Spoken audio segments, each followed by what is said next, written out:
Que Dios bendiga a mi hermano evangelista Christopher Hernández. Recibámoslo con gloria para el Señor, hermano. Amén. Gloria a Dios, gloria a Dios, gloria a Dios para siempre.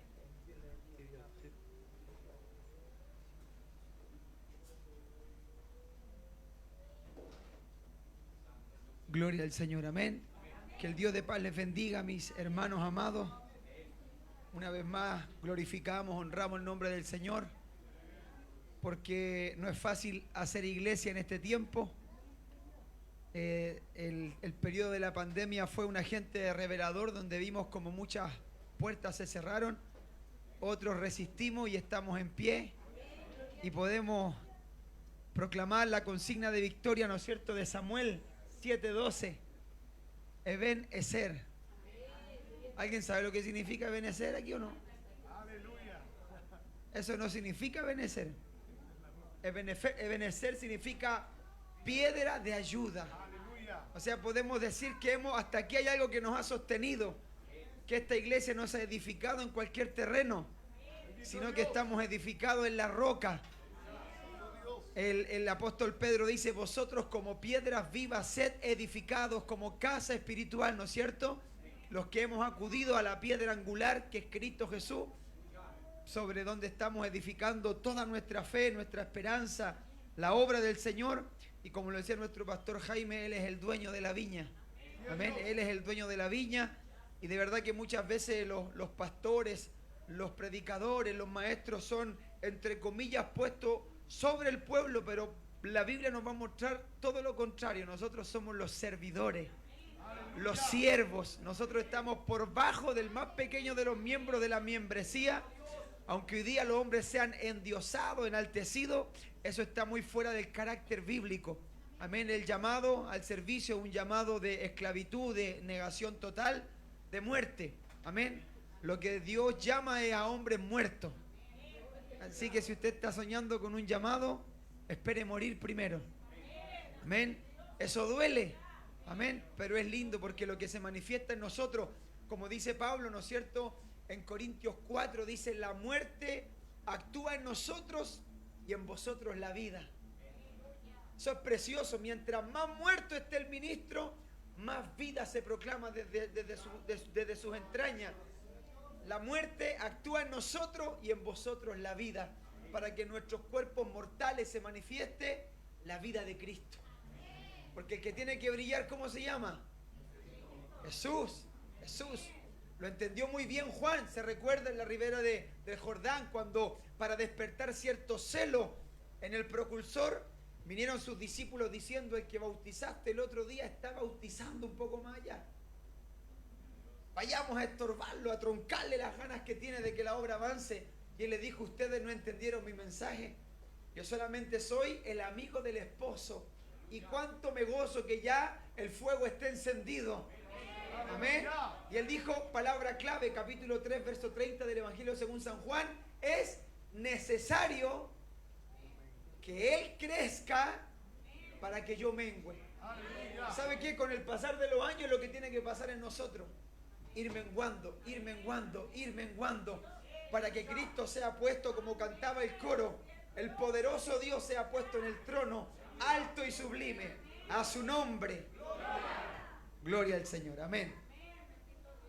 Y quiero, hermanos queridos, poder compartir lo que Dios ha estado ministrando. El otro día estábamos por un lugar llamado Carampangue, allá en el sur de Chile. Los hermanos se reían porque les dije: voy a predicarles el mensaje que les prediqué a mi hijo antes de venirme. Y hoy día yo les voy a predicar el mensaje que les prediqué anoche a mi hijo.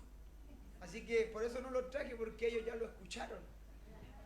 La gente se ríe, pero todo lo que predicamos, los primeros en escucharlo cada noche, es mi esposa que está ahí y mis hijos. Así que es importante que los padres tomemos la posición que nos corresponde como sacerdotes y formadores de nuestros pequeños. Un hombre dijo: necesitamos que hayan Biblia en las escuelas. Prohibieron las Biblias en las escuelas, Dios se va a enojar. No, no necesitamos Biblia en las escuelas. Necesitamos Biblia en los hogares.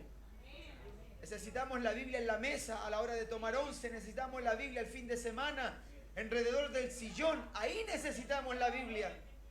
Porque el hombre se ha acostumbrado que otro haga su trabajo. Ya se le fue el gozo a varios.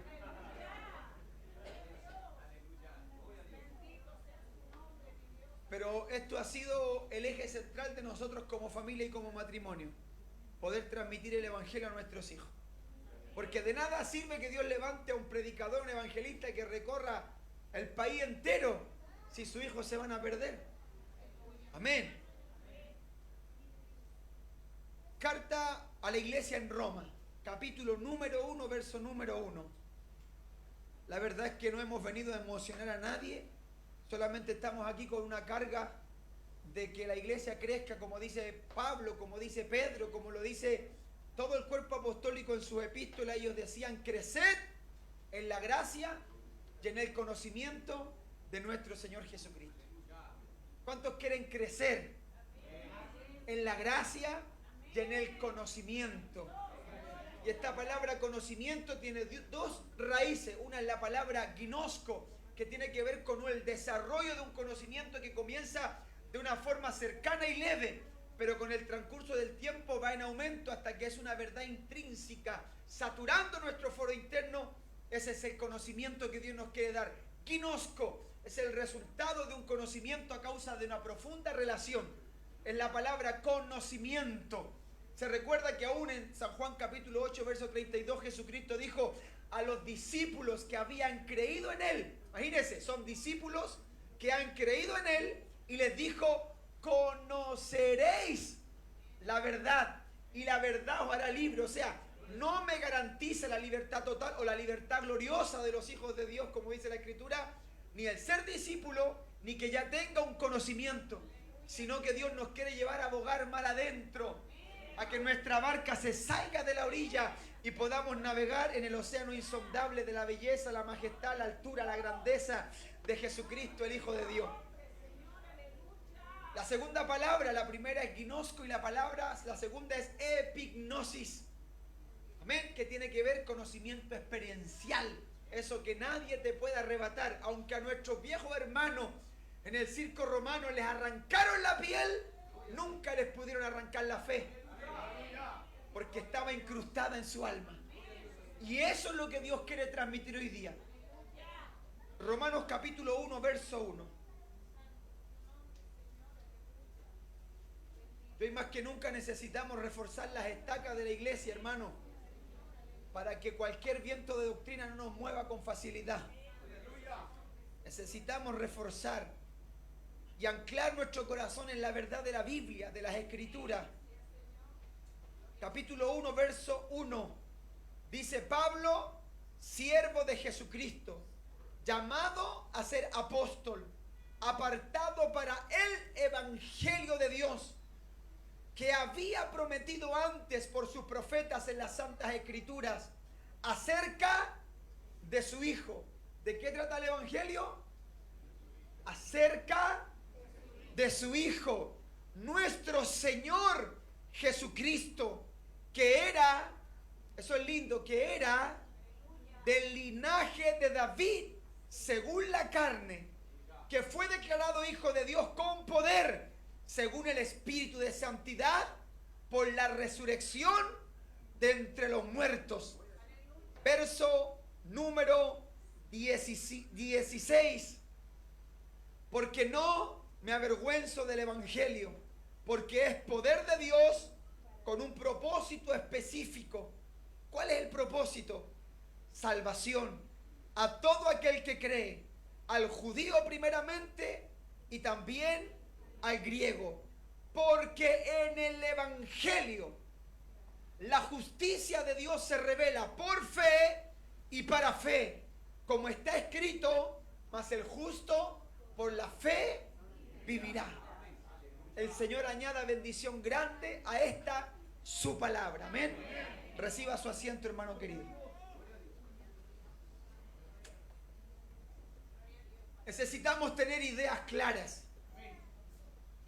Y hoy día, hermanos queridos, estamos pisando suelo santo. No hay un documento más trascendente, más importante dentro de la autoría de Pablo, el insigne apóstol Pablo, como es la carta de Romanos. Él escribe 6 documentos antes de escribir Romanos. Pero es interesante que cuando el Espíritu Santo movió a los eruditos, a los hombres intelectuales que trabajaron en canonizar la Escritura, ver qué libros quedarían dentro del canon y cuáles se convertirían en libros apócrifos bajo el estudio y el análisis del Espíritu, porque más allá de la intervención humana, ¿cuántos creen que hay un Dios soberano detrás de este libro? Y a Dios se le plació que a nuestras manos llegase un compendio, una compilación de 66 libros. Por eso a los curiosos yo los invito a cerrar esas páginas y dejar de escuchar a esos que hablan del Evangelio de Tomás, del libro de Enoc, de tanta distorsión, que solamente el curioso es desviado de lo medular, de la esencia. La Biblia dice: a la ley y al testimonio, el que no dijere conforme a esto es porque no le ha amanecido. Y hoy día tenemos una generación curiosa, nos gusta lo nuevo. ¿Se recuerda cuando Pablo está en Atenas? Dice que los atenienses no se interesaban en nada más que decir o oír algo nuevo. Por eso hoy día tenemos tanta doctrina falaz, mentirosa, fraudulenta. En estos días, uno de los pseudos apóstoles chilenos, Billy Bunster, y esta mujer de Centroamérica, están hablando del Dios de la cuarta dimensión, que hay un ser sobre la Trinidad. Mentira del diablo. 3 son los que dan testimonio en el cielo. ¿Cuántos dicen amén? El Padre, el Hijo y el Espíritu Santo. Y esos 3 están aquí en esta noche para bendecir a su iglesia, para traer luz, inteligencia, sabiduría y desechar toda basura que quiera contaminar y desviarnos de la verdad que ha sido una vez dada a los santos. Es por eso que cuando hablamos del libro de Romanos, hablamos de un libro trascendente que trajo un impacto extraordinario a todo el desarrollo de la iglesia. Aquí está concentrada toda la doctrina, todo el plan de salvación, todo el corazón de Pablo. Él se lo ha arrancado y lo ha transcrito en 16 capítulos, pues sabe que va más allá de su profundo deseo y anhelo de viajar a Roma. Él dice: nosotros los apóstoles siempre estamos expuestos a la muerte. Él expresa precisamente en unos versos más adelante su profundo deseo, su anhelo de ir a Roma. Se lo ha propuesto muchas veces, lo expresa él mismo y dice: pero he sido estorbado. ¿Por qué? Él dice: quiero ir a vosotros y comunicaros algún don. Porque muchos de los predicadores de la época y de los pensadores y filósofos dicen: Pablo es predicador de pueblo. Pablo es para la aldea y solamente para la sinagoga judía. Pero aquí en Roma está la cuna del pensamiento. Aquí en Roma están los hombres de la lingüística, los filósofos, los hombres que tienen la respuesta a los misterios del hombre. Acá Pablo no se atreve a venir. Pero Pablo dice: anhelo ir a vosotros para poder compartir algún don. Y no es precisamente el desafío de la época la que lo mueve. Lo que a Pablo lo mueve es saber que ahí hay almas.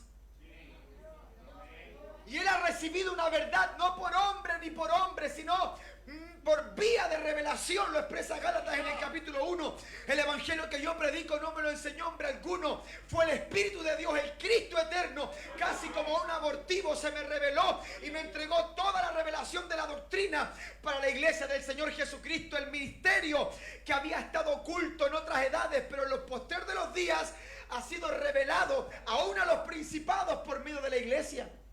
Imagínense qué trascendente que a través de usted y de mí Dios ha traído una revelación desconocida aún por los ángeles. Extraordinario. Por eso es que Pedro dice que el lenguaje y la obra de la iglesia del Señor son cosas que anhelan mirar los ángeles. Ellos están en expectativa de todo el curso del desarrollo de la iglesia. Y Pablo va a decir: a sabios y a no sabios soy deudor. O sea, vamos a entender que no son palabras rebuscadas, no son palabras adornadas, sino que son verdades profundas las que expresa Pablo. Se recuerda cuando él dice palabras fieles y dignas de ser recibidas por todos, que Cristo Jesús vino al mundo a salvar a los pecadores. ¿Cuántos pecadores dicen amén? De los cuales nosotros fuimos los primeros. Que Él nos alcanzó, nos redimió, nos justificó, nos perdonó, nos santificó, nos lavó, nos transformó por el poder del Evangelio. Y lo interesante, lo que me ministraba tanto el corazón, en la primera clase que compartíamos con los niños el día lunes de Romanos, yo les decía, Pablo anhela ir a una iglesia a la cual nunca ha visto, con los cuales nunca ha estado. Pero el verdadero concepto de iglesia nos va a llevar a derribar los muros que muchas veces nos segmentan y nos separan bajo una errada concepción de lo que es el cuerpo de Cristo. Nuestra vista es muy corta.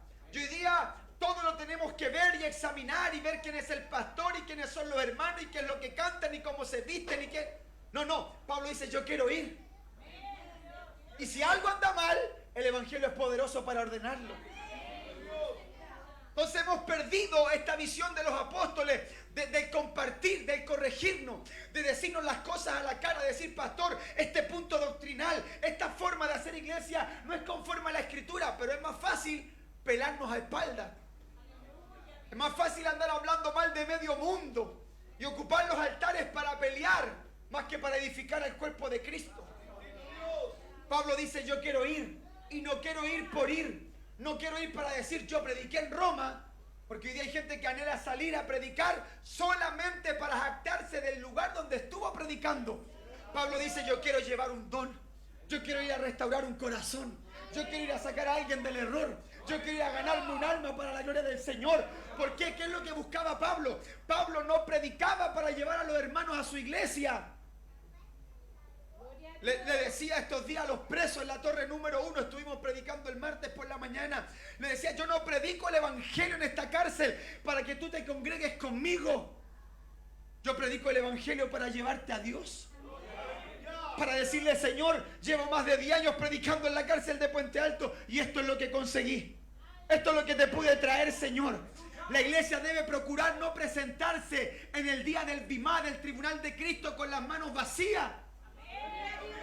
Porque hay gente que se porta muy bien, pero la parábola de los talentos nos va a mostrar que hay juicio para el flojo, el que no hace nada. También está el pecado del que no hace nada. El que no hice nada, escondí el don, lo guardé y aquí estoy, lo que me diste te lo entrego. A las tinieblas de afuera atado, dijo, yo sabía que eras hombre que cosecha donde no sembró. Bendito sea el Señor. Dios quiere que fructifiquemos. Dios quiere que demos de gracia lo que por gracia hemos recibido. La iglesia no puede estar estática, limitada, solamente a que yo he recibido la salvación. Pablo va a decir desde Iconio hasta Ilírico, toda la tierra la hemos llenado del evangelio. Cuando se despide de los hermanos de Mileto, en Hechos 20 dijo, yo no cesé de predicar por las casas, por las plazas, por las sinagogas, donde hubiese yo abría la boca y comunicaba el evangelio. Así que quedo limpio de la sangre de ustedes. Hermano querido, predica de tal manera el evangelio que tu cabeza quede libre, porque todos compareceremos en el tribunal de Cristo y daremos cuenta por lo que hayamos hecho mientras estábamos en el cuerpo, sea bueno o sea malo. Así que agarra fuerza en esta noche. Reprenda al diablo y dile a tu alma, alma mía, no te avergüences del evangelio, porque el evangelio es poder de Dios para salvación. Abre tu boca y no calles, en el trabajo, en la plaza, en la feria. Dile al mundo que hay salvación en Cristo Jesús. ¿Cuántos dicen amén? Y me gusta cómo abre la carta el apóstol Pablo. El primer documento, a pesar de que en el orden cronológico no es el primer escrito después del libro de los Hechos, el primer documento romano.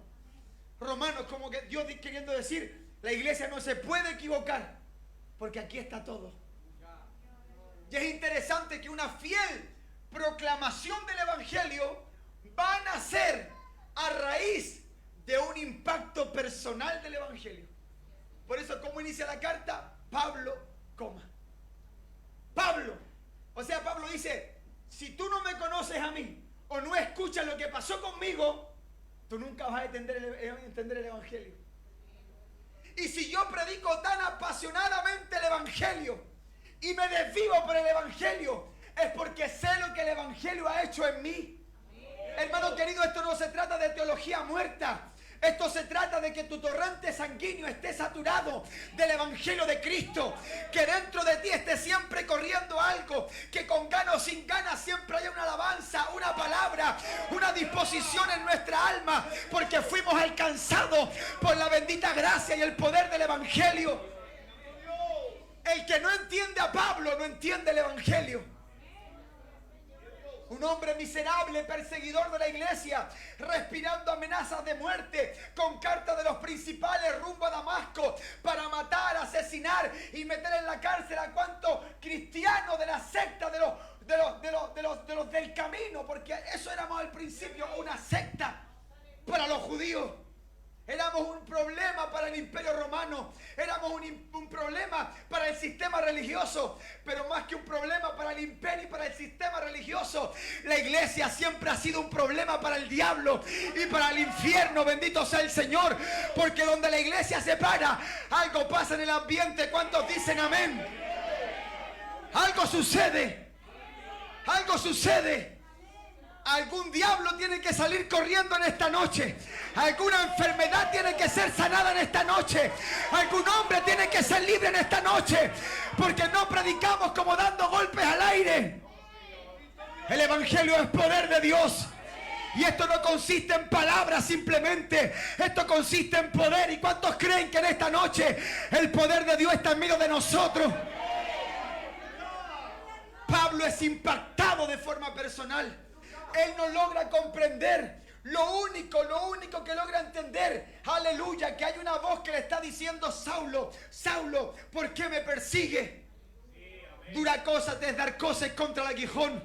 En otras palabras, la primera experiencia que recibe Pablo es entender que hay un Señor.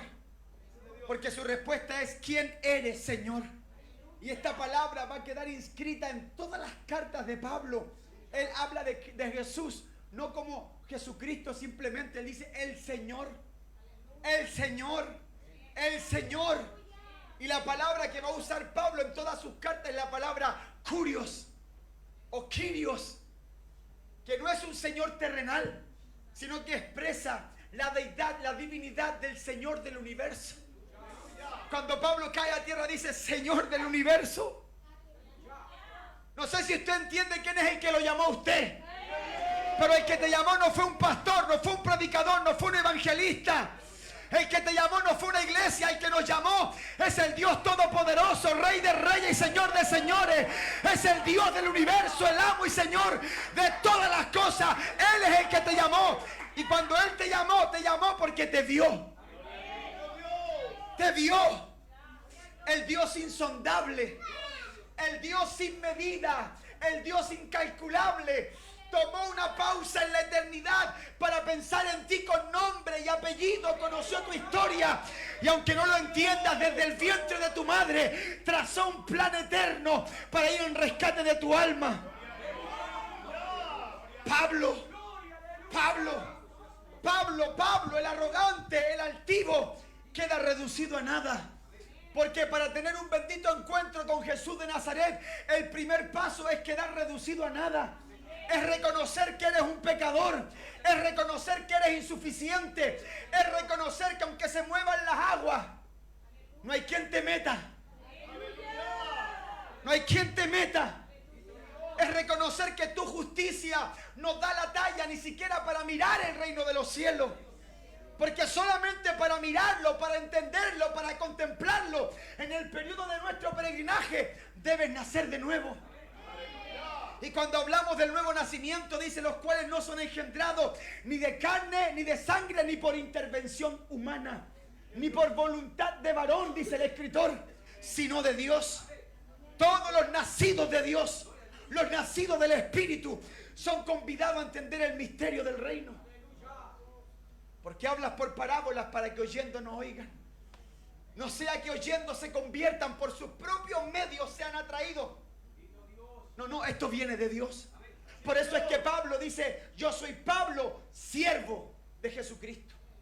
La expresión siervo tiene que ver con la palabra doulos, esclavo, uno que está subordinado, uno que está bajo sujeción de un amo mayor que él. Pablo cuando habla en Gálatas dice: de aquí en adelante ninguno me cause molestia, porque yo traigo en mi cuerpo las marcas del Señor Jesucristo. Muchos asimilan esta expresión de Pablo a estigmas, heridas en su cuerpo, similares a los latigazos que ha recibido tal vez por las prisiones. Pero en realidad de lo que Pablo está hablando cuando él dice: yo traigo en mi cuerpo las marcas del Señor Jesucristo, él ocupa la expresión del esclavo rebelde. ¿Y qué hacían con el esclavo rebelde? Se escapaba una vez, como en el caso, ¿no es cierto?, de Onésimo. Se recuerda que fue devuelto a la casa de Filemón. Dios bendiga a esos dos que leen la Biblia. La primera marca del esclavo rebelde se la hacían en el pie. Una vez que volvía a transgredir en su rebelión a su amo, le hacían una segunda marca en la mano. Y la tercera vez que se volvía a rebelar, le hacían una marca en la nuca. Pablo dice: yo tengo las marcas del Señor. Yo soy el esclavo rebelde. Pero estas marcas han tomado control de mis pisadas y ya no voy donde yo quiero ir. Ha tomado control de mis manos, ya no hago lo que quiero. Y este Señor ha tomado el control de mi mente. Ya no puedo pensar ni querer, mis sueños se fueron. Ahora tengo un amo, ahora tengo un Señor. Ahora soy siervo del Señor Jesucristo. ¿Por qué? Porque he sido alcanzado, porque he sido salvado, porque he sido transformado. Oh, bendito sea el Señor. Y este amo es bueno, hermanos queridos, este amo es bueno. Pablo dice: yo estoy dominado, posesionado o poseído por el Espíritu, la palabra y la voluntad de Dios. Hermano, ese es el alcance que quiere tener el Evangelio sobre nosotros. Luego añade diciendo: hermano, yo podría detenerme solamente en Pablo y estar 2 horas hablando. Mi hijo, en este capítulo llevamos una semana. Yo te voy a hacer un resumen. Mira, va a decir: llamado a ser apóstol, apartado, llamado para ser apóstol. La palabra apóstol, apostelo, enviado en la primera fila para morir. Ahora los apóstoles se graban en los hoteles, se graban en sus autos último modelo. Eso no es ser un apóstol. Ser un apóstol es ser un siervo, es ser un esclavo, es ser un hombre que padece, que sufre. Pablo lo dice: nosotros los apóstoles somos expuestos como carne de matadero.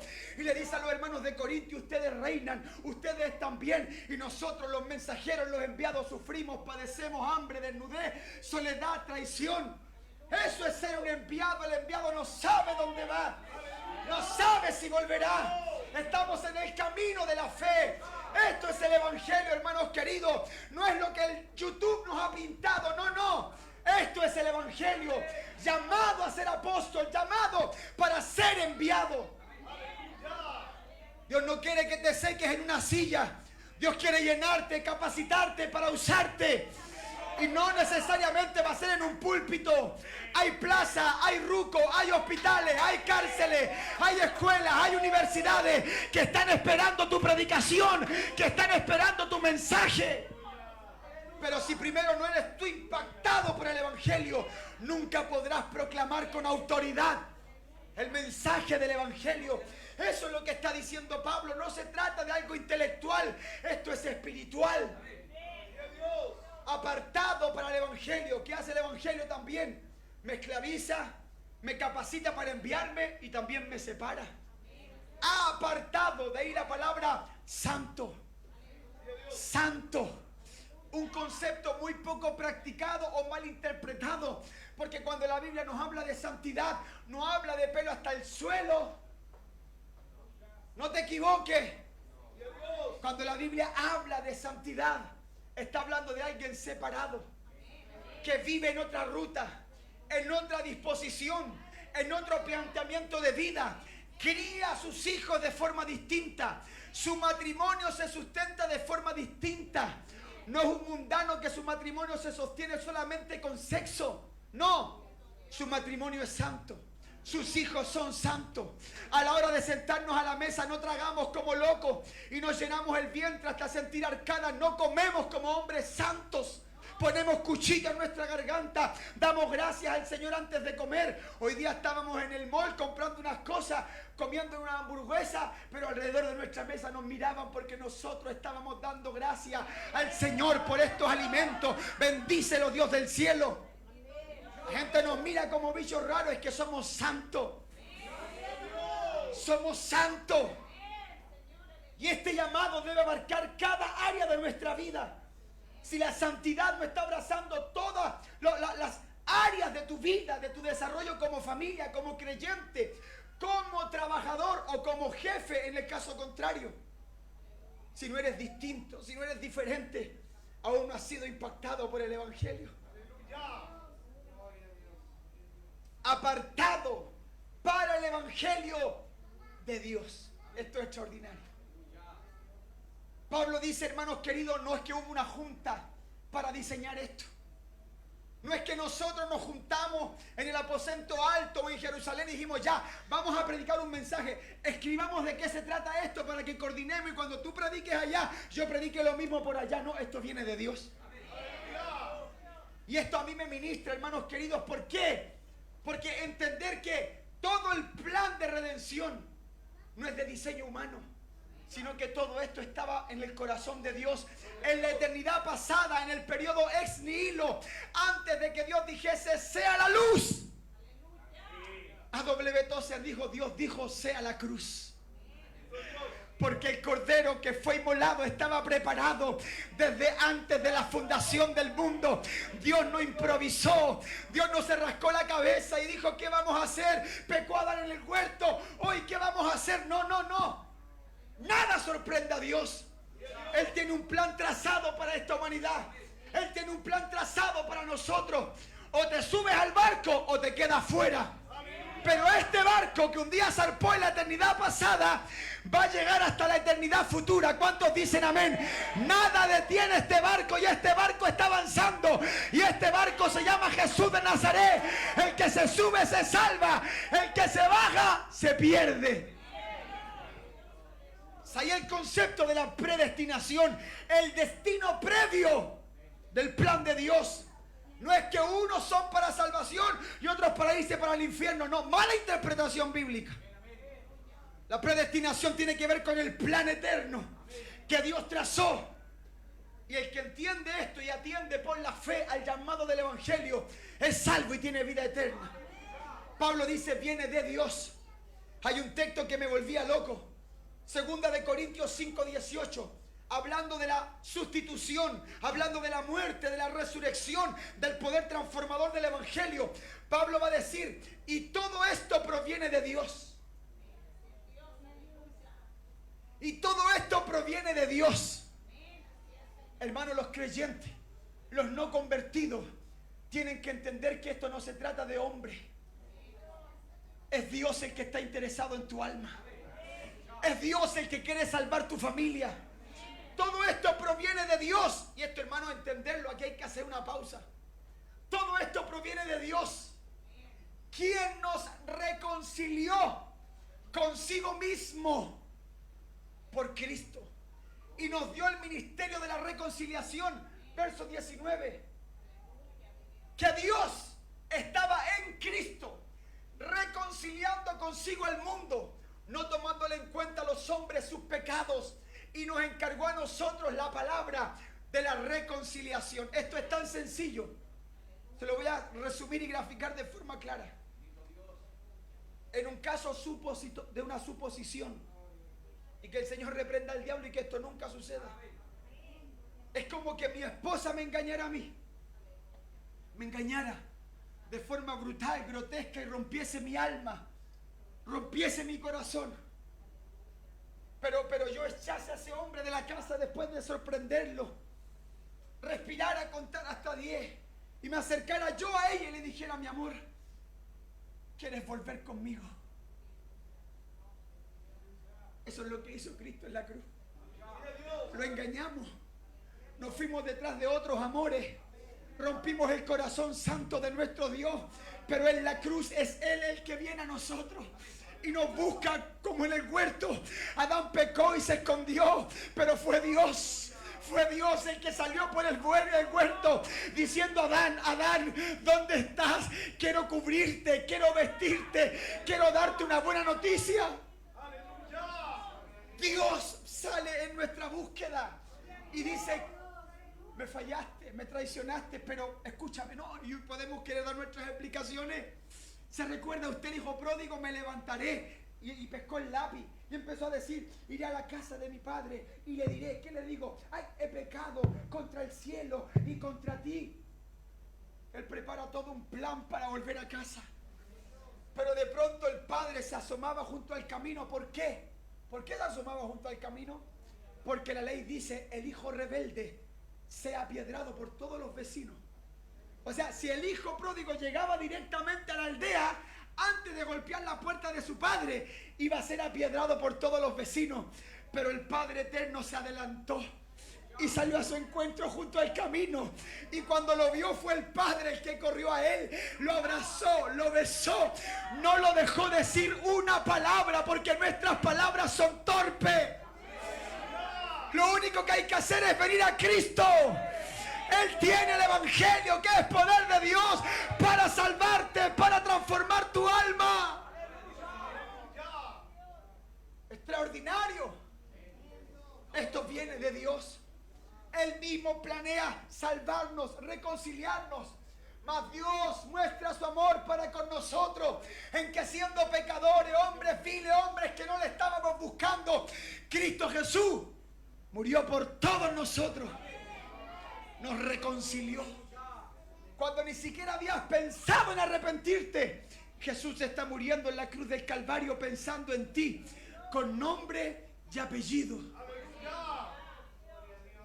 Esto es el evangelio de Dios. Este es el plan de Dios. ¿Por qué? Lo vamos a ver un poquito más adelante. Hoy yo quiero que usted se vaya con ideas claras. Vamos a ver qué es el evangelio. Estamos en la introducción. ¿Qué más dice? El que había prometido antes por sus profetas en las Santas Escrituras, aunque aparentemente el evangelio es una revelación neotestamentaria, en el capítulo 14, versículo 6 de Apocalipsis dice que el segundo ángel salió proclamando ¿qué cosa? El evangelio eterno. El evangelio eterno. El evangelio no es algo nuevo, como algunos piensan. ¿Por qué? Yo te voy a decir por qué. Dice que el evangelio fue anunciado por los santos profetas. La pregunta es, ¿quién fue el primero en anunciar el evangelio? ¿Quién fue el primero en anunciar el evangelio? Pónete los cinturones.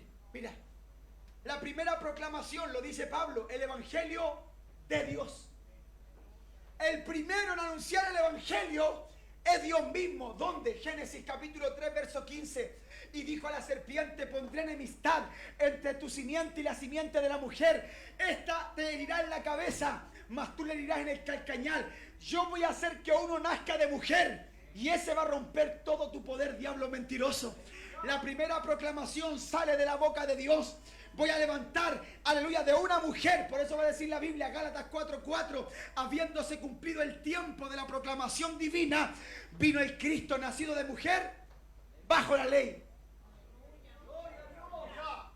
Me estoy gozando solo. La primera proclamación es de Dios, desde Dios hasta Abraham. Abraham dijo: Jehová se proveerá de un cordero para el holocausto. Desde Abraham hasta Job, que son contemporáneos, Job dijo: no les dije que mi Redentor vive y del polvo se levantará. Desde Job hasta Moisés, Moisés dijo, Deuteronomio 18:15, varón profeta como yo, levantará Dios de en medio del pueblo, a él oiréis. Desde Moisés hasta David, David dijo el Señor a mi Señor: siéntate a mi diestra hasta que ponga a tus enemigos por estrado de tus pies. Y añade diciendo: en cuanto a mí, veré su rostro en justicia, estaré conforme cuando despierte a su semejanza. Desde David hasta Isaías, Isaías dijo: señal les va a darle el Señor, una virgen concebirá a luz un niño y llamaremos su nombre Emmanuel, Dios tabernaculizando, habitará en medio de nosotros. Y añade el capítulo 9, verso 6 de Isaías diciendo: y llamaremos su nombre admirable, Dios fuerte, Padre eterno, príncipe de paz. El principado será sobre su hombro y lo dilatado de su imperio, ¿quién lo podrá medir? ¿Hasta dónde va a llegar este? Capítulo 11 añade diciendo: del vástago de Isaí subirá cual renuevo y reposará sobre él los 7 espíritus de Dios, espíritu de sabiduría, de consejo, de temor de Jehová. Desde Isaías hasta Miqueas. Miqueas dijo: mas tú, Belén Efrata, la más pequeña eres de todas las familias de Israel, de ti saldrá el legislador. Desde Miqueas hasta Zacarías. Zacarías dijo: gózate, alégrate, porque tu rey viene montado sobre un pollino de asna, manso y humilde. Y desde Zacarías hasta Malaquías, Malaquías cierra el Antiguo Testamento diciendo: mas a vosotros, ¿cuántos dicen amén? Los que teméis mi nombre, os nacerá el sol de justicia, y sobre sus alas traerá salvación, y saldréis y saltaréis como becerros en la manada. A su nombre. Es un río caudaloso de profecía que apuntan al señalado, a uno solo, al que Salomón dijo: mi amado es como manojito de mirra en mi pecho, mi amado es como el manzano entre los árboles silvestres. Es distinto el que va a levantar el Señor. Y de pronto el Dios del universo, el creador, sustentador, administrador, diseñador del universo, se metió en el vientre de una muchacha en una humilde aldea y vino a un punto del universo. El Dios que todo lo hizo con el poder de su palabra vino, habitó entre nosotros, vimos su gloria, gloria como la del unigénito del Padre, lleno, saturado de gracia, de virtud, de verdad, de hermosura. Porque el salmista lo había dicho: Él es el más hermoso de los hijos de los hombres. La gracia, el evangelio se derramó sobre su boca. Y cuando éste predicaba, aún sus enemigos decían: nunca hemos oído a un hombre hablar como este habla. Cuando Jesús hablaba, se le subía la temperatura, se le subía la presión, se les aceleraba el sistema cardíaco, porque era el evangelio que salía de su boca. ¿Por qué cree usted que muchas veces tomó saliva? Porque la saliva es lo que pone nuestra lengua en movimiento. Es el evangelio de forma material. Su saliva la mezclaba con barro, hacía ojo y devolvía la vista. Le metía los dedos en la oreja con saliva a los sordos, y los sordos oían, porque el evangelio tiene poder. ¿Cuántos dicen amén? El evangelio suelta la lengua para que el pueblo alabe a Dios. El evangelio abre los oídos para que entendamos la voluntad de Dios. El evangelio es poder de Dios. ¿Cuántos dicen amén? El evangelio de Dios anunciado por los santos profetas. Ahora, ¿qué es el evangelio? Usted me va a responder rápidamente y me va a decir: buena noticia, buena nueva. Y eso es en esencia, o al menos a ese consenso llegó la transliteración de la palabra evangelio. Pero ¿qué es el evangelio? Yo te voy a decir lo que es el evangelio. Déjame tomar un poco de agua. La palabra evangelio es una palabra compuesta. Hay quienes la han traducido como evangelón, la palabra griega, pero tiene un prefijo. Es la palabra eu, que la traducción, la letra U del griego se traduce en V al español. Eu o angelón. De la palabra angelón se traduce la palabra ángel.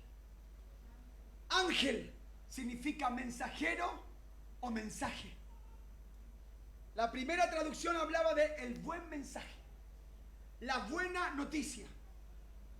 Pero el prefijo eu lo que hace, al ser puesto ante otra palabra, es invertir el sentido. No sé si me está entendiendo. O sea, si yo decía angelón, era mensaje. Pero al decir euangelón, estoy diciendo mensaje invertido. Ahora, para invertir un mensaje, primero se tuvo que haber proclamado otro mensaje. Porque yo no puedo intervenir un mensaje que no ha sido dicho. ¿Está entendiendo usted, verdad? Entonces, ¿qué es el Evangelio? El Evangelio es una noticia invertida. ¿Cuál era la primera noticia? La primera noticia es la siguiente. El Evangelio es la buena noticia de la salvación. La pregunta es, ¿de qué nos salva? ¿Hay alguien que quiera participar esta noche? Participe. Un hombre dijo, el que es tonto una pura vez. Si se atreve a preguntar y a participar. ¿De qué nos salva Dios? Nos salva de la carne. Nos salva del mundo. Nos salva del diablo. ¿Nos salva de eso el Evangelio? No nos salva de nada de eso. El Evangelio nos salva de Dios. El enemigo número uno de esta humanidad que no tiene a Cristo, sea algún joven, una señorita que no tiene a Cristo en esta noche, quiero decirte, hay una mala noticia sobre tu vida. Tienes un enemigo. Le llaman Jehová de los ejércitos. Los escritores hablan de él como diciendo que es cosa terrible. Es un Dios terrible que cuando mostró solamente su sonido y su voz se oyó en el Sinaí, el pueblo dijo, Moisés, Moisés, habla tú con él, es terrible. Es un Dios santo. Es un Dios que no tomará por inocente al culpable. Y si no te has reconciliado por medio de Cristo, Dios es tu enemigo. La Biblia va a decir que el mismo Cristo, ante el temor de los hombres, porque hay gente que le tiene miedo a muchas cosas, miedo a los temblores, miedo al fracaso económico, miedo a los desaciertos amorosos, a eso la gente le tiene temor. Pero la gente no entiende que el principio de la sabiduría es el temor de Jehová. Hemos perdido el temor de Dios. Y ante esos temores Jesucristo le dijo a sus discípulos, cuando estaba la persecución inflamándose, el rechazo de los pueblos a causa del Evangelio, Él les dijo, no teman a los que pueden destruir el cuerpo, sino más bien temed al que puede destruir tu cuerpo y enviar tu alma al infierno. ¿Y quién es ese? Dios. Dios es el que mata. Dios es el que sana. Dios es el que enferma. Dios es el que pone reyes y quita reyes. Lo mismo le son las tinieblas que la luz. Él es el que crea la adversidad. Él crea la paz. Hay un momento donde los discípulos comienzan a tener destellos de la deidad de Cristo. Y dice que mientras Él dormía, la barca empezó a moverse de forma vertiginosa. Maestro, no tienes cuidado que perecemos. Ellos sienten la muerte venir. Se llenan de pavor y de espanto. Pero cuando Cristo se levantó, se puso en la punta del barco, sabe que Él reprendió los vientos con la sola orden de su palabra. Y dice, y los discípulos se llenaron de temor. Les dio más miedo entender quién era el que se estaba parando en la punta del barco. Y dijeron, ¿quién es este? Que aún el viento y el mar le obedecen. En un momento Pedro ha estado con él, ha estado en la barca, ha estado escuchando su mensaje, bogan mar adentro, pesca milagrosa. Cuando vuelven a tierra, no le queda otra cosa a Pedro que caer postrado a los pies y decirle, vete, apártate de mí, aléjate, aléjate. Para un pescador, encontrarse un amigo que levanta la mano y se llena el barco de peces, ¿es negocio o no es negocio? Pedro hubiese dicho, venga para acá. Venga, hablemos de negocio. Le dijo, ándate, aléjate, eres terrible, no merezco, no soy digno. Algunos hablan, ¿y quién es el ángel de Jehová? ¿A qué se refieren las cristofanías del Antiguo Testamento? Es Cristo. Los hombres cayeron rendidos, pusieron sus bocas contra el piso, temblaron, cayeron como muertos porque contemplaron la santidad de Dios. Hermano, Dios es un Dios terrible. Si hay algo que nos tiene que mover a buscar a Dios y consagrarnos, es saber que nuestra alma está en sus manos. Y que la paga del pecado es muerte. Algunos dicen, Dios ama al pecador y aborrece el pecado. No. Salmos capítulo 7, verso 11. Dios está airado todos los días contra el impío. ¿Sabe usted lo que significa la ira de Dios? No es lo mismo la molestia que la ira. Dios está irado contra los impíos. Dios está irado contra los hombres que juegan el evangelio. Dios está enojado con esta humanidad. ¿Qué es lo que va a hacer Pablo? Va a encerrar a todos bajo pecado. Va a decir: Dios se ha revelado. No, el hombre es inexcusable porque aún lo invisible de Dios, su eterno poder, su deidad, su majestad, su autoridad, se ha manifestado de forma clara y visible a través de lo creado. En 9 meses, con precisión, un bebé nace de un vientre. Las estaciones de los años, los tiempos, las sazones, la naturaleza, el crecimiento, la productividad. ¿Ha ido usted alguna vez a los valledores de madrugada? Yo cuando fui, hermano, quedé impactado y decía: ¿de dónde sale tanta comida?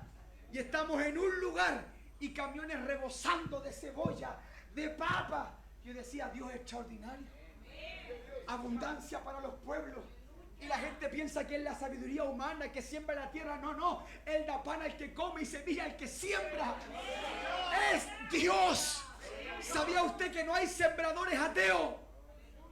Todos los hombres que siembran la tierra saben que hay un Dios, porque sus ojos son testigos de cómo una tierra aparentemente inerte fructifica, pone pan en sus mesas, alimenta a sus hijos, los prospera.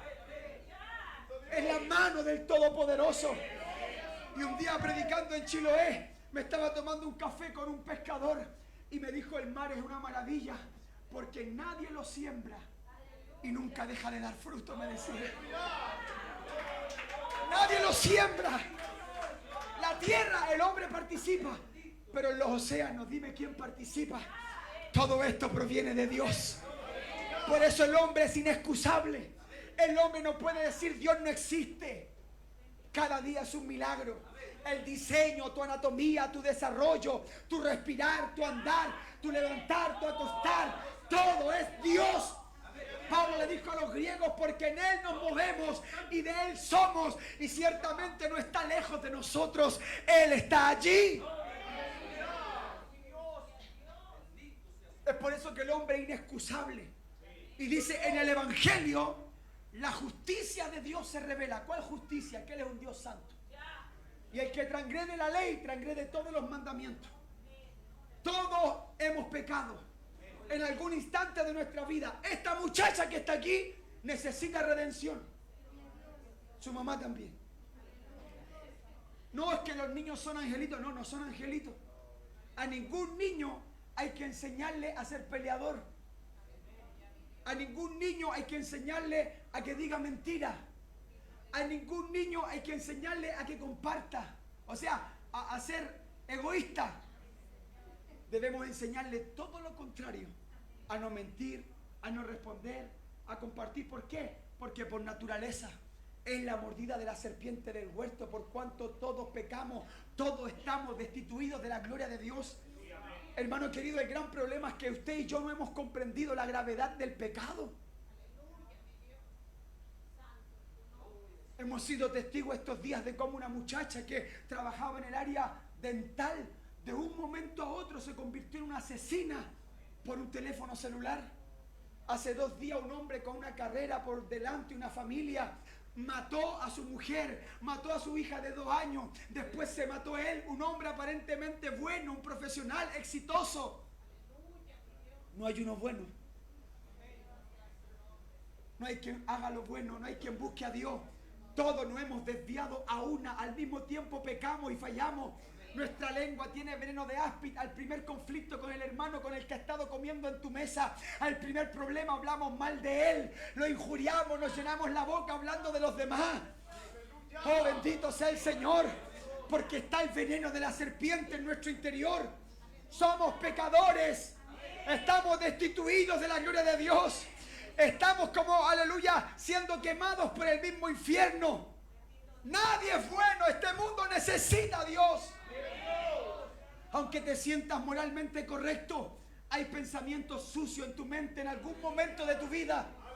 En algún momento de tu vida has codiciado a la mujer de tu prójimo. En algún momento te ha dado celo la prosperidad de tu hermano. Tú necesitas el Evangelio. Yo necesito el Evangelio. Yo necesito un Salvador. Yo no puedo por mis propios medios y por mis obras ser salvo e ir al cielo. Por eso el único que nos puede salvar de Dios es Dios. Y Él mismo trae esta revelación, trae este plan de salvación, trae esta belleza, esta majestad, esta obra arquitectónica de la gracia para perdonarnos porque sabe nuestra incapacidad. Si hay alguien que algún día le dé la locura, así, le dé fiebre y se ponga a leer la Biblia un día de esto, te invito a leer el capítulo 9 de Job. ¿Sabe lo que dice?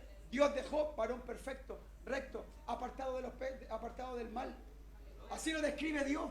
Pero en el capítulo 9 dice, yo sé que esto es así, que el hombre no se puede justificar para con Dios, lo dice Job. Y unos versos más adelante en el capítulo 9, casi al final, dice, aunque me limpiase con la limpieza misma, aún mi ropa me acusaría y me aborrecería. Mi ropa diría, sucio, pecador. Aunque te limpiases con agua pura, de manantial, de nieve, la mancha de tu pecado no desaparece. Esa es la mala noticia, que el hombre por las obras no puede ser justificado. Esa es la mala noticia, que aunque hagas manda y vayas a los Vázquez, te sea un sectario que se vaya a vivir a un monte, el pecado está dentro tuyo. En los días de Noé, ¿qué dijo Dios? Voy a exterminar la maldad de los hombres, pero voy a salvar a uno solo porque he hallado gracia delante de mis ojos. Y se metió Noé y 7 personas más, o 8 personas salvó Dios en el arca, ¿verdad? Pero había un polizonte, uno número 9. ¿Cuál es el número 9? Se llamaba borrachera. Porque el viejo pisó tierra, plantó viña y se curó. Y maldijo a sus hijos con su desnudez. ¿O no? Entonces, el hombre es insuficiente. Por eso este patrón a través de los profetas busqué a uno que hiciese vallado. Ezequiel, Salmo 14. Busqué a uno y no lo hallé. Ni uno daba la talla. ¿Y qué hace Dios? Dios mismo toma forma de hombre, ovula en el vientre de una mujer virgen, viene a esta tierra, camina como ninguno, nace como ninguno, predica como ninguno, sana a los enfermos, los niños corren a su regazo porque hay ternura y belleza en él. Perdona a la pecadora, al adúltero, al mentiroso, al extorsionador, al abusador. Los fariseos no entienden cómo come con publicanos, con pecadores, pero es que eso es el evangelio. Eso es el evangelio. ¿Y qué hicimos nosotros? Cuando el cielo preguntó, ¿a quién quieren elegir? A ver si el hombre puede elegir a Dios. ¿A quién eligen? Aquí tenemos a Barrabás, extorsionador, asesino, criminal y mentiroso. Y aquí está el justo, el santo, el Hijo del Dios viviente. ¿A quién eligen? Vamos, únete a la multitud. ¿Qué estarías gritando en aquella tarde allá en Jerusalén? ¿Qué estarías gritando? ¿Qué estarías gritando? ¿A quién quieren? No irías a Jesús. Te unirías a la multitud y dirías, queremos a Barrabás, queremos a Barrabás. ¿Y qué hago con este? Que aún por vía de revelación y sueño, Dios le había dicho a la mujer de Pilato, no maten a ese justo. ¿Qué hago con este? Díganme ustedes, ¿qué hago? Crucifíquenle. Hermano, ¿quién mató a Jesús? Segunda pregunta. ¿Quién mató a Jesús? ¿No fuiste tú? ¿No fue Pilato? Esta es la maravilla del evangelio. Si hay alguien escribiendo Isaías 53, versículo 9, ¿qué es lo que dice hablando del siervo sufriente? Aunque no hubo engaño en su boca, aunque nunca hizo maldad, aunque fue impecable. ¿Sabe lo que significa la palabra impecable? Sin pecado. Impecable. El blanco, el puro, el perfecto, el inmaculado, el santo Hijo de Dios, el que cumplió la ley a cabalidad. A pesar de eso, se dispuso con los impíos su sepultura, mas con los ricos fue en su muerte, aunque nunca hizo maldad, ni hubo engaño en su boca. ¿Quién mató a Jesús? Versículo 10. ¿Quién mató a Jesús? ¿Fueron los hombres? ¿Fue Pilato? ¿Fue Israel? Todo esto proviene de Dios. Hermanos, ¿sabéis por qué soy evangélico? Por estas maravillas que el Espíritu me ha revelado. Ser evangélico no es cantar 3 coros ni vestir una corbata. Ser evangélico es abrazar el evangelio, es conocer el evangelio, es vivir esclavo en humildad, en sencillez, en decir no lo merecía, no era digno, lo que yo merecía, toda la ira del Dios Santo, el Padre lo descargó sobre su Hijo. ¿Entiendes la oración de Getsemaní? Padre. Él no dijo, Padre, reprenda al diablo. Padre, en tu potestad está mi alma. Si es posible, pasa de mí esta copa. ¿Qué copa? La copa representa la ira de Dios. Apocalipsis 7 copas serán derramadas sobre todo este género humano si no se arrepienten de sus iniquidades. En el periodo de la gran tribulación, la ira del Padre sería descargada en la cruz. Por eso el verso 10 dice, aunque fue impecable, con todos sus atributos, Jehová quiso quebrantarlo, sujetándole a padecimiento. Cuando haya puesto su vida en expiación por el pecado, verá linaje, vivirá eternamente, y la voluntad de Jehová será en sus manos prosperada. Mira, 2 de Corintios capítulo 5, no sé quién tipea por ahí, el verso 21. ¿De qué habla el capítulo 5? Se lo resumo, va a decir que el amor de Cristo nos constriñe pensando esto, que si uno murió por todo, luego todos murieron. Esto es el evangelio, para que los que viven, porque es verdad, somos salvos por gracia, por fe, pero si has recibido el impacto del evangelio, ya no vives para ti mismo. Santiago va a protestar y va a decir a los super gracia y pura gracia, muéstrame tu fe sin obra. Debe haber una respuesta y lo vamos a ver en la parte final. En 3 horitas más terminamos esto. Mira, verso 21, mi hermana querida.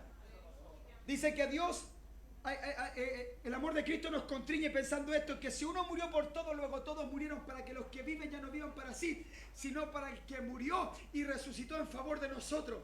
Así que de aquí en adelante a nadie conocemos según la carne, y aun si a Cristo conocemos según la carne, ya no le conocemos así. ¿Por qué? Porque ahora está en gloria. Ahora está en gloria, ya no es débil. Está en gloria, coronado de gloria, de honra, de majestad. Ha pensado en este pequeño detalle, abro paréntesis. Juan logró un nivel de intimidad tan profundo con el Maestro que incluso recostó su cabeza en su pecho. Pero en Apocalipsis, cuando lo ve, cae como muerto. Solo de verlo en gloria se deshizo su espíritu, porque ya no le conocemos colgado semidesnudo en un madero.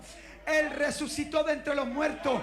El sello de certificación como hijo de Dios es que se levantó con poder y autoridad y ahora está entronado a la diestra del Padre, intercediendo por la iglesia, por todos nosotros, a nuestro favor. Cierro paréntesis. Volvemos a conectar la mente de Pablo con Isaías 53, versículos 9 y 10. ¿Qué dice Pablo? Al impecable, al que no conoció pecado, por nosotros lo hizo. Habla de la intervención de otro, no propiamente él se hizo, no, alguien lo hizo. ¿Quién lo hizo? El Padre. No, usted no hace nada. Usted con suerte viene a los cultos. Por nosotros lo hizo pecado. El Padre lo maldijo. Lo maldijo. Deuteronomio, ¿qué decía? Maldito. Gálatas 3:13. Maldito todo aquel que es colgado en un madero. Maldito. El Padre lo maldice en la cruz. Hermano, la cruz es terrible. La cruz es terrible. Algunos dicen, la salvación es gratis, es fácil. Sí, es gratis, pero no es tan fácil. Hubo sangre, hubo sufrimiento, hubo quebranto, hubo dolor. La buena noticia es que lo que tú merecías, lo recibió otro. El postrer Adán, el sustituto, el carnero, aquel que vio a Abraham en la fe y lo proclama Juan en la ribera de Jordán. Es ahí el Cordero de Dios que quita el pecado del mundo. Otro fue atravesado. Va la espada contra Isaac. No lo haga. Jehová se proveerá de un cordero. No lo haga, esa es la buena noticia. La espada está en contra de los pecadores y los que no han aceptado a Cristo como su Señor y Salvador. Pero la buena noticia, el Evangelio, es que esa espada fue clavada en el pecho del Hijo. Porque de tal manera amó Dios al mundo que ha dado a su Hijo unigénito para que todo aquel que en Él crea no reciba la puñalada, sino que tenga el don, el regalo de la vida eterna. Al que no conoció pecado, el Padre eterno, el Santo, por nosotros lo hizo pecado, para que nosotros fuésemos hechos justicia de Dios en Él, en Cristo. Lo leíamos recién en el Evangelio, dice Romanos 1, la justicia de Dios se revela por fe y para fe. ¿Qué es la justicia de Dios? Pregunta número 3. ¿Qué es la justicia de Dios? La justicia de Dios abarca dos ámbitos. Número 1, tú y yo culpables. Dios santo. Pero el justo se hace maldito. Él se vistió de nosotros para que nosotros fuésemos vestidos de Él. Nosotros no es que por el Evangelio ahora somos buenos, no, el Evangelio nos viste de Cristo. Abro paréntesis, para que Isaac bendijera a Jacob. ¿Qué tuvo que hacer Jacob? ¿Vestirse de quién? ¿De qué hermano? ¿Menor o mayor? No, el hermano mayor se vistió de otro. Para que la bendición del padre Isaac cayese sobre Jacob, se vistió de otro. ¿De quién se vistió? De su hermano mayor. Pablo va a decir, Cristo es nuestro hermano mayor. O sea, la única forma de recibir la venia, la aceptación y ser reconciliados, aceptados por Dios, es vistiéndonos de Cristo. Porque el cielo lo único que recibe es lo que tiene olor a hijo. Isaac dijo, este es el olor de Esaú. El Padre Eterno dice, ven, no me importa tus obras, cuánto predicaste, cuántas iglesias levantaste, no me importa. Quiero, acércate, a ver. Sí, tenía olor a hijo. Este huele a hijo. Puede entrar, puede pasar, tiene vida eterna. No son nuestras obras de justicia. Nos salvó, dice Tito, no por obra de justicia que hubiésemos hecho, sino por su misericordia, por la imputación. Y con esto quiero terminar porque si no, no voy a parar. Muchas veces se abre el debate si Adán pecó en el huerto. ¿Por qué todos somos pecadores? Usted lo ha pensado más de una vez, ¿no es cierto? Los flojos dicen trabajamos por culpa de Adán. No, ese es otro mensaje, porque la orden de labrar la tierra y trabajarla es antes de la caída. Ojo con eso, el trabajo no es causa del pecado, el trabajo tiene gloria cuando el hombre entiende que es bendición de Dios tener un trabajo. Y ahí trabajamos con excelencia, cuando entendemos que honramos a Dios con nuestro trabajo. Lo explican los apóstoles, para los discípulos y los siervos y esclavos, hacer todo como para el Señor, ¿no es cierto? Entonces, no llega al cielo a echarle las pantadas, por tu culpa tuve que trabajar. No, el trabajo tiene gloria, dignifica al hombre. Es lindo llegar a fin de mes, pagar nuestras cuentas como corresponde, proveerle una faldita a la esposa, algo para los niños, pagar, ayudar, bendecir a otro, porque hemos trabajado, hemos sudado. Eso tiene gloria de Dios. ¿Por qué? Porque dentro de nuestra imagen, ese es otro mensaje. La teología del trabajo, me pueden invitar y lo compartimos. Para los varones un día, para puro hombre, eso es bueno. Pero Cristo lo dijo, mi Padre trabaja hasta hoy y yo también trabajo. O sea, dentro de nuestra semejanza a Dios está ponerle el hombro a la vida. Me gané un callo ayer. Soy comerciante, yo no tengo callo. Pero estamos edificando el templo, estamos agrandando la iglesia. Ayer derribamos unas murallas de como 14 metros por 7 metros con picota y martillo. Trompeta, canto y 21 vueltas, 20 vueltas. Ese es otro mensaje, ya. Nos hemos preguntado, si Adán pecó, ¿por qué yo soy culpable? Porque él, número uno, él era nuestro representante. Él es nuestro representante. Recuerda que de un solo linaje Dios ha hecho a todo el género humano. Más allá de toda esta basura mundana de divisiones, de etnias, de colores de piel, de frontera, de banderas que nos dividen. Todos venimos de uno solo. Todos somos hermanos. El hombre ha segmentado el género humano por la competencia, la productividad, las clases sociales y cuánta basura de aquí abajo. Pero allá arriba, de toda lengua y tribu y nación, seremos uno solo. Un solo coro celestial, un solo grupo, un solo cuerpo. Al ser nuestro representante, Él nos transmite el pecado por genética. Esa es una de las razones por la cual Cristo tiene que nacer, no por intervención de varón. Si un hombre, aunque Dios lo hubiese cogido desde el vientre después de la concepción entre José y María, ya es pecador.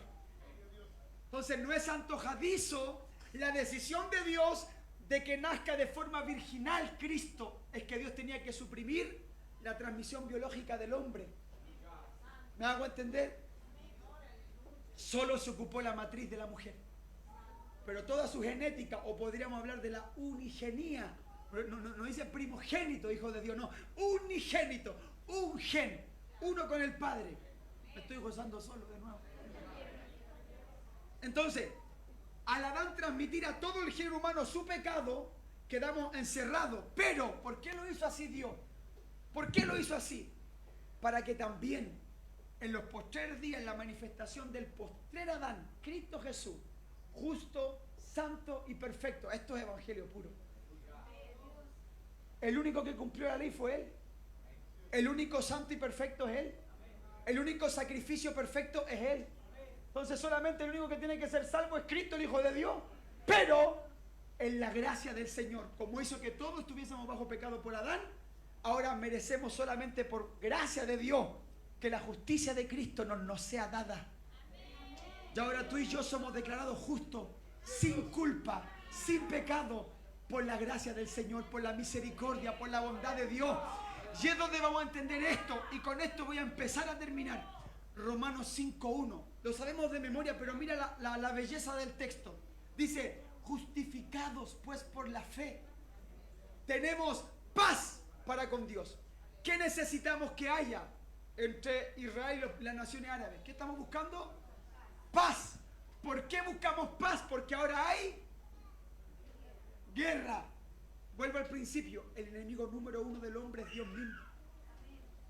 Y antes de que Cristo se nos manifestara, estábamos en guerra con Dios, en un conflicto con Dios. Pero cuando Cristo viene, le llamaremos príncipe de paz. ¿Se recuerda el cántico de los ángeles, el nacimiento de Belén? Paz para los hombres, buena voluntad en la tierra.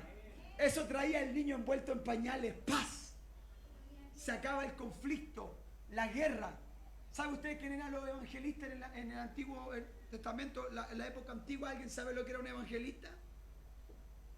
Con esto sí que termino.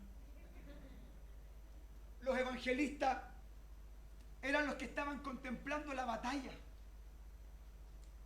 Todo el pueblo, porque no había celular, no había YouTube, no se transmitía en vivo, Facebook, nada de eso. Todo el pueblo, las esposas, los niños estaban en expectativas. ¿Por qué? Porque si el ejército de su nación perdía, lo que venía era la muerte y el asolamiento de toda la tierra. Entonces todos los corazones están inquietos, los esposos en la batalla. Pero el evangelista apenas veía que nuestros soldados están ganando la batalla, corría y decía, hemos tenido la victoria, se acabó la guerra. Eso hacían los evangelistas, es un término militar. El evangelista dice, se acabó el conflicto, porque anuncia el evangelio. Se acaba la incertidumbre, se acaban los temores, se acaban las dudas cuando entiendo que estoy en paz. Con el único que vale la pena estar en paz, es con Dios. Es con Dios. Hermanos queridos, tengo muchas cosas que decirles, difíciles de explicar algunas, pero lo único que quiero que abracen en este año es que tenemos la buena noticia en nuestra boca. Tenemos el evangelio. Seamos fieles a la predicación del evangelio. Prediquemos el evangelio. ¿Cuál es el evangelio? El mundo está perdido. Aún el dueño del banco, el hombre más moralmente correcto, que se sienta bueno, está perdido y necesita la intervención de un mediador que se llama Jesucristo de Nazaret. Amigo, amiga querida, si en esta noche estás sin Cristo, Tú necesitas el Evangelio. Necesitas. Yo quisiera arrancarme el corazón. Quisiera tomar un lápiz, un spray y escribirte aquí: Dios te ama, no sé. Despierta. Atienda al Evangelio. Se trata del destino de tu alma. Se trata de la eternidad de tu alma. No predicamos el Evangelio para emocionar a la gente y que te vaya llorando. Es que él me profetizó. No, no, no, no. Al infierno no se va por un fin de semana. El infierno es eterno. Y el Evangelio es para que escape. El Evangelio es para que escape. La buena noticia: uno murió por ti. No tienes que sufrir ya más. No tienes que llorar de más. No tienes que vivir con temores, con incertidumbre. Los que somos de Cristo vivimos confiados siempre. Los que somos de Cristo no temeremos, aunque se traspasen los montes altos, el corazón del mar. Estaremos seguros, estaremos confiados. Por eso nuestros hermanos morían siendo incinerados como antorcha en los jardines de Nerón. No les importaba. Era el pasaporte a la eternidad. Porque el Evangelio lo había impactado de forma personal. Y cuando el Evangelio te impacta, hay seguridad, hay paz, hay plenitud, hay gozo. Soy salvo, tengo vida eterna, soy hijo de Dios. Cristo me amó. Por eso que el justo por la fe vivirá. Solo por decir: yo quiero abrazar esa obra. Yo quiero asirme. Esa palabra me encanta. Está en hebreo: asirme, agarrarme. Lo dice Pablo también en Filipenses 3. Asirme, agarrarme de aquello por lo cual yo también fui asido. Dice: me agarró Dios primero, pero ahora yo tampoco lo quiero soltar. Me quiero agarrar de la cruz y no me quiero soltar. Porque mi meta es participar del poder de la resurrección. Hermanos amados, póngase en pie. Si en esta noche hay alguien que necesita el Evangelio, ahí donde usted está, yo quiero que levante su manito y diga: yo necesito el Evangelio. Si hay alguien que necesita el Evangelio, levanta tu mano y di: predicador, yo necesito el Evangelio. Necesito un Salvador, no puedo por mis propios medios. Hay muchos religiosos que con su fuerza han intentado agradar a Dios. No lo sigas intentando, te vas a fatigar y vas a terminar apartado allá afuera. Porque esto se trata de Cristo. Esto se trata de vivir en Cristo. Ya no sigas viviendo por tus propias fuerzas. Pablo dijo: ya no vivo yo, mas Cristo vive en mí. Y lo que ahora vivo en la carne, lo vivo en la fe, en la esperanza del Hijo de Dios. Y añade diciendo: el cual me amó y murió por mí. Pablo se apropia de la cruz. Él dice: Jesús en la cruz murió por mí, por Pablo. Yo en esta noche digo: en la cruz Jesús murió por Christopher Hernández. Por mí murió Él en la cruz. Si tú quieres que la cruz sea para ti también, di: por mí también murió. Por mí también murió. Ahí donde estás, levanta tu manito al cielo. Tú no tienes que venir aquí adelante ni llorar al frente mío, no, no. Ahí donde estás, levanta tu mano y permíteme orar por ti en esta noche. Si el coro después me puede acompañar con una alabanza para seguir orando por la iglesia. Amén. Pero ahora vamos a orar por esas manos alzadas. Si estás perdido, si estás perdida, si has vivido lejos de Dios, si has vivido de espalda esta obra maravillosa del Evangelio, el Evangelio eterno, el plan perfecto de Dios, la revelación de Cristo, el cual era del linaje de David según la carne, porque se hizo hombre, se humilló, tomó forma de hombre siendo todo Dios y murió por ti. Tú que estás con la manito arriba, murió por ti. Murió por ti para perdonarte, para lavarte, para santificarte, para romper tus cadenas, para darte el don, el regalo gratuito de la vida eterna. Por la fe, por gracia somos salvos. Y esto no de nosotros, porque es don de Dios, regalo de Dios, para que nadie se jacte, para que nadie se gloríe. Pablo dijo: no es buena vuestra jactancia. ¿Qué tienes que no hayas recibido? Todo viene de Dios. Dios nos ha dado su palabra, su espíritu, para convencernos de pecado, justicia y juicio. Dios nos dio a su Hijo y lo sacrificó en favor de nosotros en la cruz. Dios lo quebrantó. Pensó en ti, para no descargar la ira sobre ti, hay uno que murió por ti. Se llama Jesús de Nazaret. Él está a favor tuyo en esta noche. Él es tu abogado fiel, porque todo sumo sacerdote es tomado de entre los hombres para ser puesto en favor de los hombres. De la misma forma Cristo fue tomado de entre los hombres, hecho precursor de un nuevo pacto, hecho el gran sumo sacerdote, más sublime que los cielos en mi Cristo, y está para perdonarte en esta noche. Está para limpiarte con su sangre preciosa. Está para romper tus cadenas en esta noche. El evangelio es poder para salvación. Él quiere salvarte en esta noche.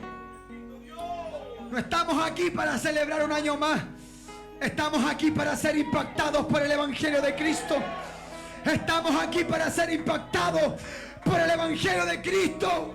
Cámara. Y así como Pablo fue llamado y apartado, hoy día te hablo desde la experiencia. Yo, Christopher Hernández, apartado por el Señor para la predicación del evangelio. Hoy soy un esclavo de Cristo. Después de haber sido un drogadicto, un alcohólico, un rebelde, un impío, un hombre blasfemo, un abusador, un mentiroso, un extorsionista, un traicionero, un hijo maldito que destruyó el corazón de sus padres. Ese era yo. Pero cuando se manifestó la bondad de este Señor, el cual tenía un plan para mí desde el vientre de mi madre, se le plació al Padre revelar a su Hijo en mí. Ya que estoy diciéndote, el evangelio es poder de Dios. El evangelio es lo mejor que le puede pasar al ser humano. El evangelio es lo más lindo que me pasó en la vida. Ni la cocaína, ni la marihuana, ni el alcohol, ni la fiesta, ni la música pudo hacer lo que el evangelio de Cristo ha hecho en mi vida. Hoy tengo esperanza, tengo fe, tengo confianza, tengo vida eterna. Estoy en paz. Estoy en paz para con Dios. Duermo tranquilo. Tengo gozo. Tengo alegría. ¿Sabes por qué? No porque Dios nos use y nos abra puertas y nos prospere y me dio familia. No, no, no.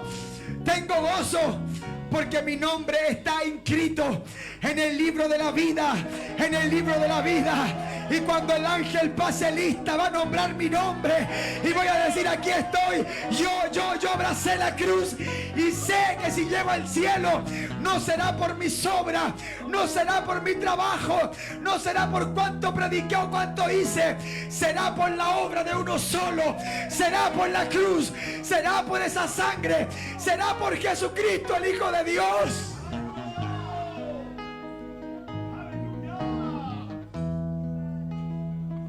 Desde el capítulo 1 hasta el capítulo 11, Pablo habla de toda la obra de Dios, de todo el plan de salvación, de la justificación por fe, de la crucifixión de Cristo y nuestra unidad en el cuerpo a través del bautismo. En el capítulo 7 de la nueva ley de Cristo. En el capítulo 8 ninguna condenación hay para los que estamos en Cristo Jesús, a los que no andan conforme a la carne sino conforme al Espíritu. Y termina diciendo, nada me apartará del amor de Dios que es en Cristo Jesús. Nada me separa, ni espada ni ángeles, nada va a impedir mi relación con Dios. Entre el capítulo 9, 10 y 11 de Romanos habla de la dispensación de Israel, los judíos y los gentiles, Israel y la iglesia. Y en el capítulo 12 va a decir, si entiendes el plan de Dios sobre tu vida. Capítulo 12, verso 1.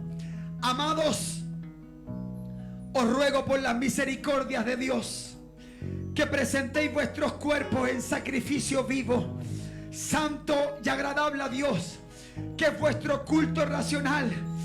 Y no os conforméis a este siglo, sino renovaos en el espíritu de vuestra mente. Renueva tu mente, renueva tu corazón. Debes nacer de nuevo. Debes salir esta noche de este lugar distinto, diferente. Porque hoy nos vamos con claridad.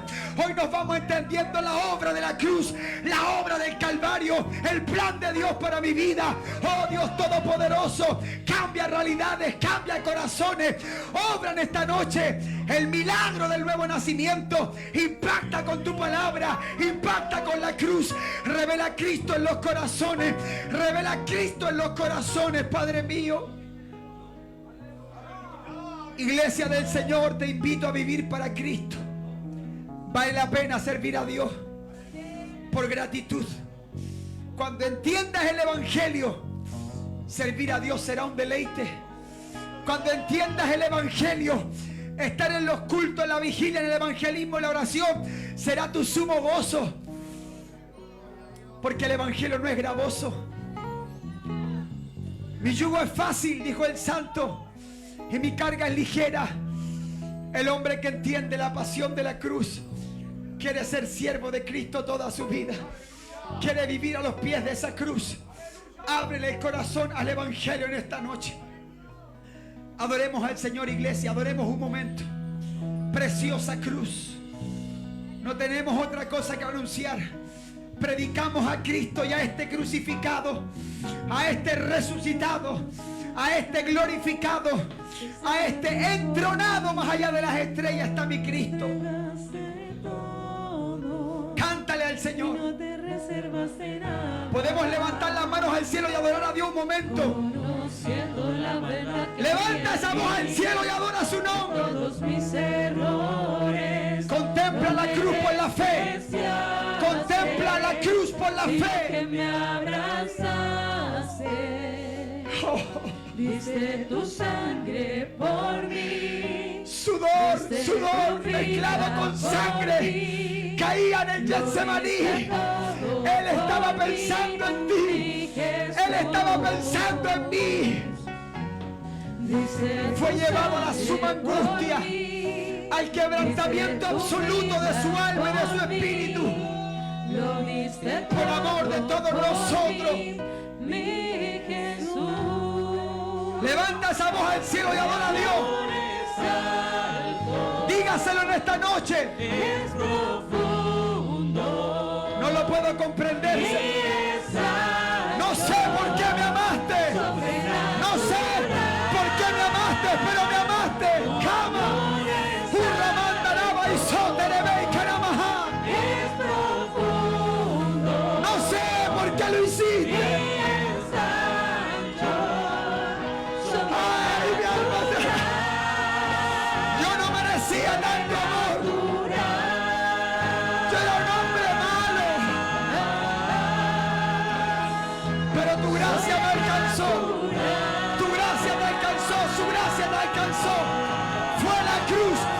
Su sangre, fue su amor.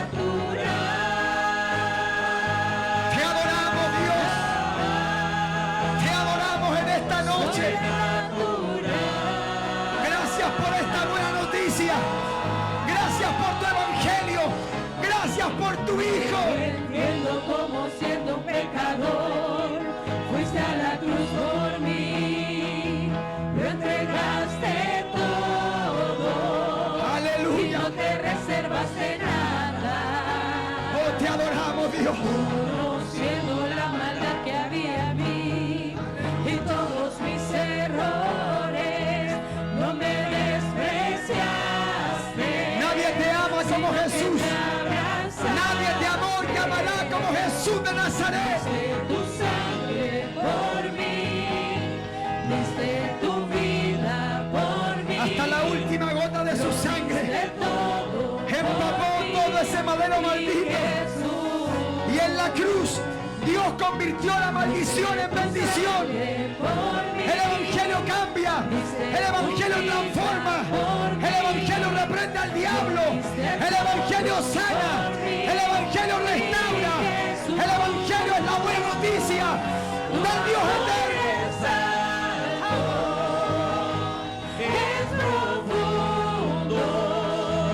Te adoramos, Dios. Hoy nos hemos bendecidos, bendecidos por Dios.